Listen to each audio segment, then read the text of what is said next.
9 aprel butun insoniyat tarixida ulkan o'rin tutgan buyuk davlat arbobi va sarkarda sohibqiron Amir Temur tavalludining mana shu yil 690 yilligi nishonlanmoqda. Amir Temur o'zining butun hukmronligi davrida biron marta ham mag'lubiyatga uchramagan.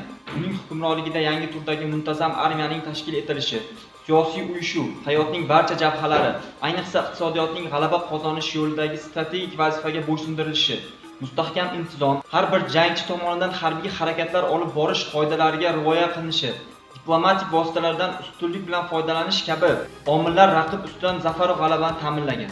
Mashhur arab tarixchisi Ibn Arabshoh yozganidek, Temur qo'rqmas, shijoatli, botir kishilarni itoat qiluvchan bo'lib, jasoratli kishilarni doyurak va mardlarni yoqtirar edi. Qisqacha aytganda, Amir Temurning hokimiyat tepasiga kelishi bilan harbiy ish sohasida ulkan o'zgarishlar yuz bergan.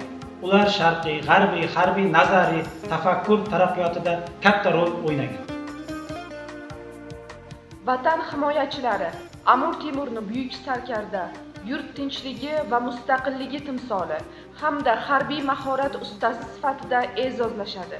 Uning merosi, ayniqsa Temur tuzuklari bugungi vatan himoyachilari uchun qat'iyat, sadoqat va vatanparvarlikning yuksak namunasi, shuningdek strategik fikrlash bo'yicha asosiy qo'llanma hisoblanadi.